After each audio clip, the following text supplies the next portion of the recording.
आता घेतले तेच व्हिडिओ आहे। यासाठी विशेष काही कार्यक्रम नाही आहे। अधिवेशन कालच्या एका दिवसापुरतं होतं।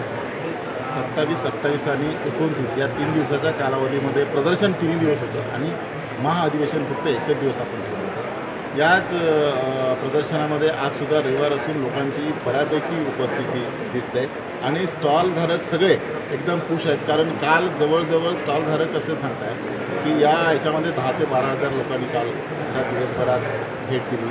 आम्ही ज्या दिवशी उद्घाटन केलं त्या दिवशीसुद्धा 4-5 हजार लोकांनी भेट दिली। त्यामुळे समाधान वाटतं स्टॉलधारकांना सुद्धा आणि आयोजक म्हणून आम्हालासुद्धा की आपण ज्याच्यासाठी हे आयोजित केलं होतं तो काय म्हणतात तो उद्देश सफल झाला असं म्हणायला हरकत नाही। पहिल्याच नंबरला हा तुमचा कार्यक्रम तुम्ही सक्सेसफुल केलेला आहे, पुढची तुमची वाटचाल कशी असेल असं? नक्कीच हा महाअधिवेशन आणि हे प्रदर्शनाचं आमची दुसरी वेळ आहे। महाअधिवेशनाची पहिलीच वेळ आहे। अधिवेशन चांगल्या प्रकारे यशस्वी झालं असं मी म्हणेन, कारण जवळपास 4-4.5 हजार लोक या महाअधिवेशनाला उपस्थित होते। त्याच्यानंतर कारण हा खर्चिक विषय आहे, आम्ही दरवर्षी करू शकणार नाही, पण दर 3 वर्षांनी हे महाअधिवेशन आम्ही करण्याचा आमचा मनोदय आहे आणि त्याप्रमाणे आपण काल सर महाअधिवेशन आयोजित केलं होतं, पण मुख्यमंत्री काही कारणात येऊ शकले नाही, पण फोन कॉलच्या माध्यमातून लोकांना जसं त्याने संबोधित केले, काय सांगतात?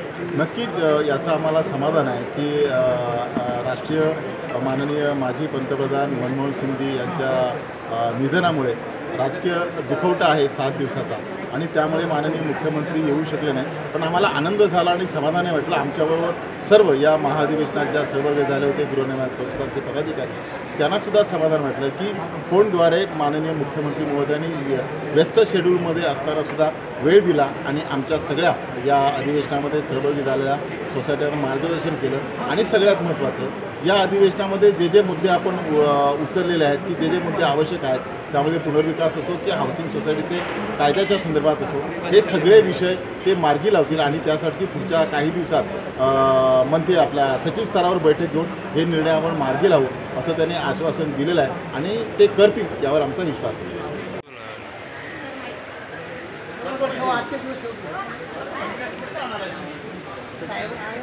आम्हाला